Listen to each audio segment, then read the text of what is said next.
Dan yang ketiga, kita gunakan nikmat ini di jalan yang diridhoi oleh pemberinya, yaitu Allah Subhanahu wa taala.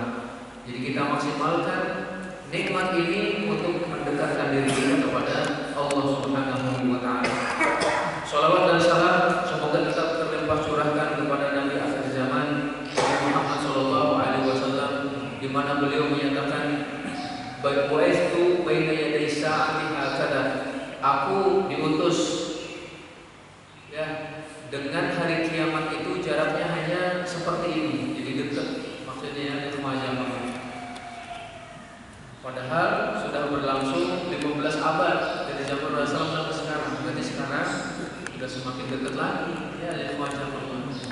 Cuman anehnya dunia sudah semakin tua, kenapa manusia malah semakin semangat untuk memburunya? Nah, hal ini Bapak sekalian mengingatkan kita bahwasanya jangan sampai kita terlena dengan dunia, jangan sampai kemudian kita pun hanyut di dalamnya, karena dunia sementara. Tidak ada makhluk yang diabadikan oleh Allah Subhanahu wa taala. Ya, maksudnya tidak ada manusia, tidak ada jin, bahkan tidak ada malaikat yang diabadikan. Semuanya pasti akan merasakan mati. Kullu nafsin dha'iqatul maut. Sampai Allah pun menyatakan, apa iminta fahumul khalidun. Apakah jika engkau Muhammad meninggal dunia, apakah mereka akan kekal? Orang yang paling dicintai oleh Allah, orang yang paling mulia saja meninggal dunia, terlebih orang yang di bawahmu, ketakwaannya tidak seperti ketakwaanmu, kedekatannya dengan Allah tidak seperti kedekatanmu. Jadi tentu mereka pun akan meninggal dunia.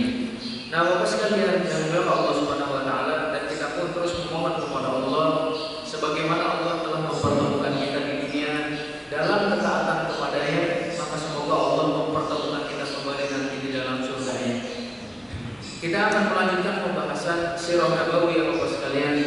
Mudah-mudahan dengan membahas sirah nabawi ini semakin menjadikan kita cinta dengan Rasulullah Shallallahu alaihi wasallam. Kita mengenal sejarah hidupnya, kita mengenal perjuangannya, kita mengenal apa yang sudah dilakukannya baik dalam dakwah, dalam jihad, dan juga dalam menyebarkan Islam dan selanjutnya Bapak sekalian.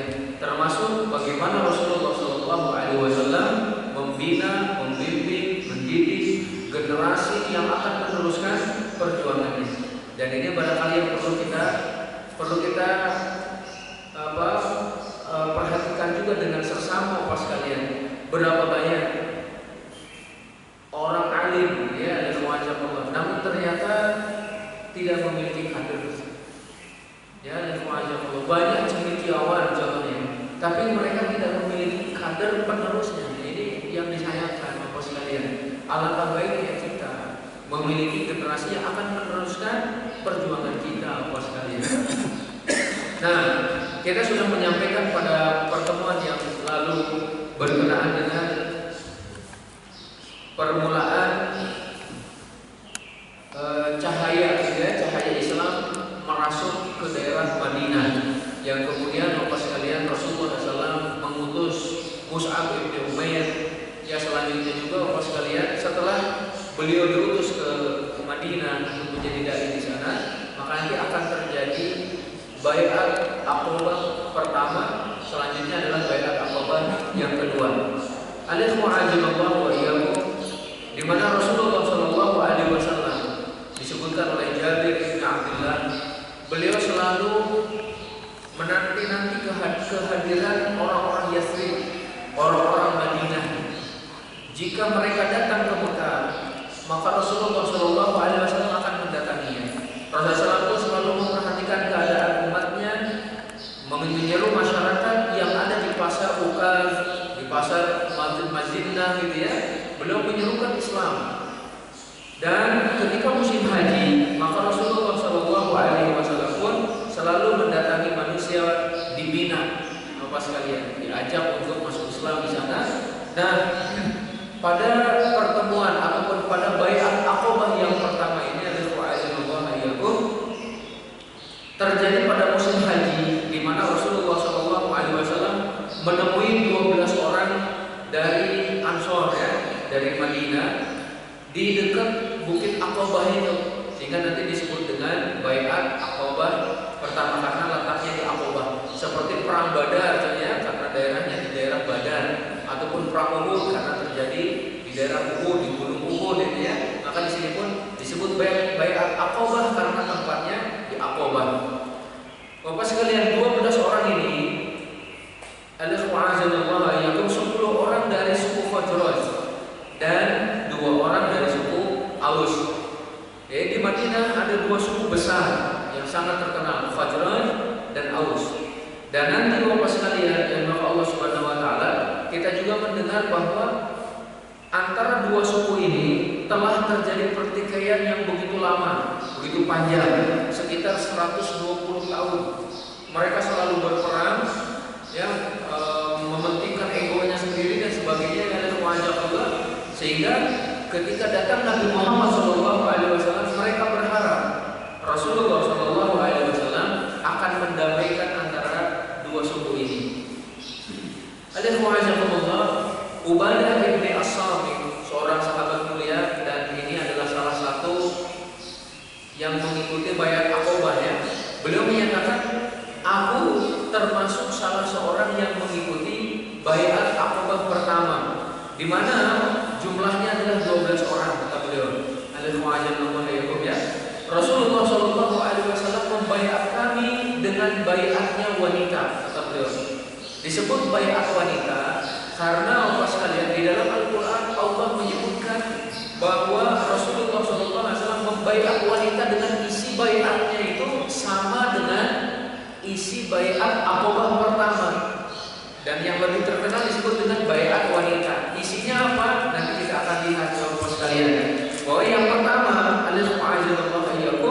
untuk tidak menyekutukan Allah Subhanahu wa taala. Yang pertama, tidak menyekutukan Allah. Yang kedua, tidak mencuri. Yang ketiga, tidak berzina. Yang keempat, tidak membunuh anak-anak kami. Dan yang kelima, tidak melakukan perbuatan dosa, perbuatan maksiat, baik dengan tangan ataupun kaki kami. Siapa yang melakukan hal tersebut, siapa yang melakukan dosa, kemaksiatan, maka perkaranya nanti akan dikembalikan kepada Allah Subhanahu wa taala. Jika Allah berkehendak, Allah akan mengampuni. Jika Allah berkehendak, maka Allah pun akan mengadabnya. Dan hal ini adalah sesuai dengan keadilan Allah Subhanahu wa taala. Coba kita lihat sekilas saja ya, Mus'ab ibn Umair, duta Islam pertama yang diutus ke Madinah. Madinah pada waktu itu baru mendengar saja akan datang seorang nabi yang terakhir. Kemudian juga Bapak sekalian, suku yang ada di Madinah itu terkenal dengan kelembutan hatinya. Orang-orang Madinah itu lembut hatinya Bapak sekalian. Ternyata nenek moyang orang-orang Madinah itu asalnya adalah dari Yaman. Masya Allah dari Yaman, kemudian datang ke Madinah, sehingga Rasulullah SAW ketika kedatangan sahabat dari Yaman, ya, mereka ataupun beliau SAW menyatakan ataku ahlul Yaman, gitu ya, akan datang ataupun telah datang kepada kalian orang Yaman. Abarruha quluban, ya. Jadi mereka wa al-yamuhum afidatan, ya, kalau Rasulullah bahwa orang Yaman itu adalah paling lembut hatinya, paling lunak jiwanya. Masya Allah, itu di antara keistimewaan orang Yaman. Dan saya pun pernah bertemu dengan beberapa orang Yaman dan masyayikhnya, para ulamanya lembut, perangi itu, Masya Allah ya, lunak itu, lemah lembut mereka itu. Kemudian ketika saya di Jeddah contohnya, menginap bersama orang Yaman, sekitar 2 minggu itu, 2 pekan kita bersama orang Yaman. Kita mengetahui bahwa orang Yaman itu Masya Allah lembut-lembut seperti orang Indonesia barangkali dia di rumah jamu. Maka orang Yaman datang ke Indonesia banyak diterima. Ada kesamaan barangkali dia di rumah jamu. Orang Yaman itu murah senyum, pokoknya miriplah dengan kita itu ada kewajiban. Dan mereka mudah menerima kebenaran. Maka ketika Mus'ab bin Umair dikirim ke Madinah Bapak sekalian, beliau berdakwah ke suku Khazraj dan suku Aus, maka di sana ada ada pemimpin Khazraj, ada pemimpin Aus. Nah, yang terkenal dari mereka adalah yang pertama Usaid ibn Khudair dan yang kedua adalah Sa'ad ibn Mu'ad. Disebutkan bahwa Sa'ad ibn Mu'ad dan juga Usaid ibn Khudair, mereka adalah pemimpin dari Bani Abdul Ashhar, ya. Mereka adalah pemimpin orang-orang musyrik karena waktu itu mereka belum masuk Islam. Mereka masih musyrik. Walaupun mereka hidup berdampingan dengan orang-orang Yahudi. Jadi nanti ada dua kelompok, ya. Ada Yahudi yang mana mereka adalah ahlul kitab. Mereka punya ilmu dari kitab-kitab sebelumnya, baik dari kitab Injil, Taurat, Zabur. Ada orang musyrik. Mereka menyembah berhala, Bapak sekalian. Terkadang terjadi peperangan antara orang musyrik dengan orang Yahudi. Dan orang Yahudi kalah, sehingga mereka orang Yahudi mengancam pada waktu ini ataupun zaman sekarang adalah zaman diutusnya Nabi yang terakhir. Kami akan beriman kepada Nabi tersebut dan kami akan memerangi kalian, wahai suku Khazraj dan Aus, seperti Nabi-Nabi memerangi kaum Ad dan kaum Iram, akan dibinasakan walaupun jumlahnya banyak. Dengan datangnya Mus'ab bin Umair ke Madinah menyerukan Islam, orang-orang mendengar, jangan-jangan ini Nabi yang terakhir. Ini adalah ajarannya, sampai kemudian ringkasnya Bapak sekalian, sebelum Nabi bertemu dengan Rasulullah SAW, Mus'ab bin Umair ini tinggal di rumahnya As'ad ibn Zurarah. Ya, beliau juga adalah pemimpin kaumnya pada waktu itu, yang kemudian menerima Islam. Lalu Mus'ab ibn Umair diberitahukan, ya, oleh dua orang ini. Jadi maksudnya Sa'ad ibn Mu'ad kemudian Usaid ibn Khudair mengetahui kehadiran Mus'ab ibn Umair di Madinah, dan mereka mengira bahwa Mus'ab ibn Umair inilah yang akan mengganti keyakinan kaumnya, Bapak sekalian, sehingga dianggap sebagai biang kerok untuk melakukan berbagai kerusuhan dan sebagainya. Lalu kemudian Bapak sekalian yang dirahmati Allah Subhanahu wa taala, Usaid ibn Khudair berniat untuk menghentikan dakwahnya Mus'ab bin Umair. Beliau membawa anak panahnya, beliau membawa lembingnya, membawa tombaknya itu. Awalnya memang Sa'ad ibn Mu'ad datang kepada Usaid ibn Khudair, ya, hentikan dakwah dia, ya, sebelum kaummu itu dipengaruhi olehnya. Kalaulah dia tidak ada kedudukan, tidak ada nasab dengan diriku, kata Sa'ad ibn Mu'ad, niscaya saya sendiri yang akan menghentikan As'ad ibn Zurarah dengan Mus'ab ibn Umair. Akhirnya Usaid ibn Khudair ini tadi membawa tombaknya, Bapak sekalian, datang kepada Mus'ab bin Umair yang pada waktu itu sedang ngobrol dengan As'ad bin Zurarah, sedang menyampaikan Islam. As'ad bin Zurarah mengatakan kepada Mus'ab bin Umair, wahai Mus'ab bin Umair, ini adalah pemimpin kaumnya. Jika orang ini masuk Islam, akan diikuti oleh pengikut-pengikutnya. Datanglah Usaid bin Khudair ini kemudian menyatakan, wahai Mus'ab bin Umair, apakah kamu datang kemari untuk membodohkan kaum kami, ya, untuk mempengaruhi kaum kami dan sebagainya? Mus'ab bin Umair dengan kecerdasannya beliau menyatakan, wahai Usaid bin Khudair, marilah duduk bersama, duduk sejenak saja. Saya akan menyampaikan kepadamu sesuatu. Kalau kamu suka silahkan ambil, tapi kalau tidak suka, ya sudah tinggalkan. Usaid bin Khudair pun akhirnya, ya sudah, saya duduk di sini untuk mendengarkan. Beliau menancapkan tombaknya, Bapak sekalian, dan kemudian mendengarkan apa yang disampaikan oleh Mus'ab bin Umair. Mus'ab bin Umair pun membacakan firman Allah Subhanahu wa taala, kemudian menyampaikan Islam. Usaid pertama kali mendengar Al-Qur'an, mendengar penjelasan tentang Islam, beliau bertanya, apa yang dilakukan oleh seseorang jika akan masuk Islam? Maka Maka As'ad bin Zurarah, Mus'ab bin Umair menyatakan, mandi, bersihkan tubuhmu, bersihkan pakaianmu, kemudian datang kemari mengucapkan syahadat, baru mendirikan sholat 2 rakaat. Beliau pun mempersilakan Usaid bin Khudair langsung mandi, kemudian membersihkan badannya, membersihkan pakaiannya, datang mengucapkan syahadatain, asyhadu an la ilaha illallah wa asyhadu anna Muhammadar Rasulullah, ya. Setelah itu diajari untuk sholat. Pulanglah Usaid bin Khudair ini ke Sa'ad bin Mu'adz, temannya tadi yang masih musyrik. Sa'ad bin Mu'adz pada waktu itu sedang bersama dengan kaumnya juga. Beliau menyatakan, demi Allah, ya, Usaid bin Khudair telah datang dengan muka yang berbeda saat dia pergi kepada Mus'ab bin Umair. Pergi kepada Mus'ab bin Umair dengan wajah penuh murka, ingin membunuh. Itu ada wajah Allah dengan penuh kemarahan dan emosi. Tapi ketika pulang wajahnya tenang, wajahnya bercahaya, Allah sekalian. Usaid bin Khudair menyatakan kepada Sa'ad bin Mu'adz, wahai Sa'ad bin Mu'adz, saya dengar orang-orang mau membunuh As'ad bin Zurarah.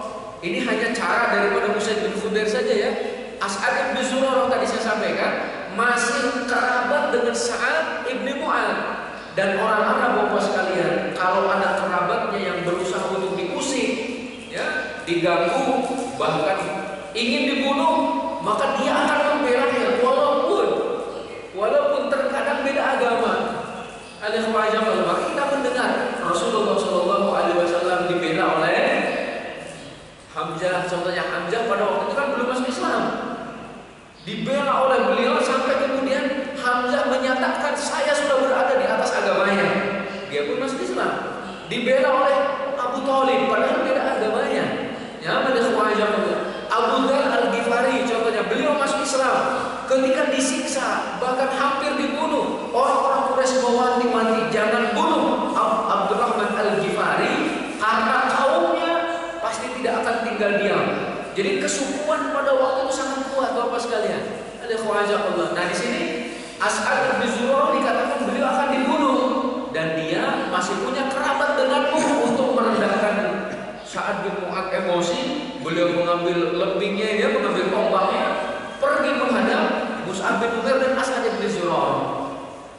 Ternyata ketika sampai di Mus'ab bin Umair dan As'ad bin Zurarah, mereka sedang tenang saja, nggak ada kelompok-kelompok yang mau membunuh, nggak ada apa. Akhirnya Sa'ad bin Mu'adz sadar, oh mungkin saya disuruh ke sini ya adalah agar saya mendengarkan perkataan Mus'ab bin Umair.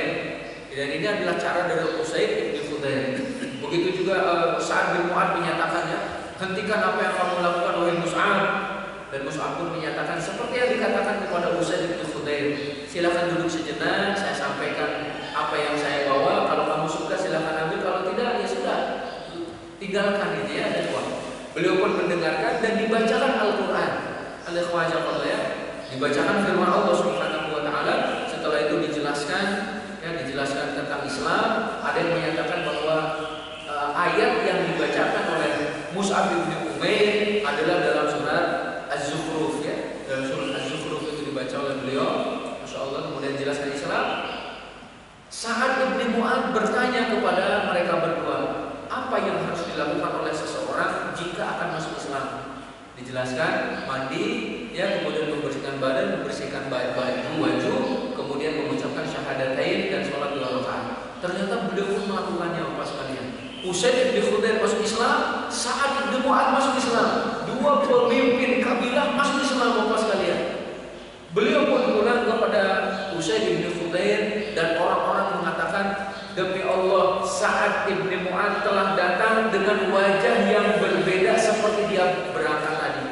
Masya Allah, kita ambil pelajaran terlebih dahulu bahwa seseorang ketika melakukan kebaikan akan terlihat di wajahnya, kemudian akan menjadikan hatinya lapang, ya, akan menjadikan badannya kuat, akan menjadikan rizkinya melimpah ataupun diberkahi oleh Allah Subhanahu wa taala.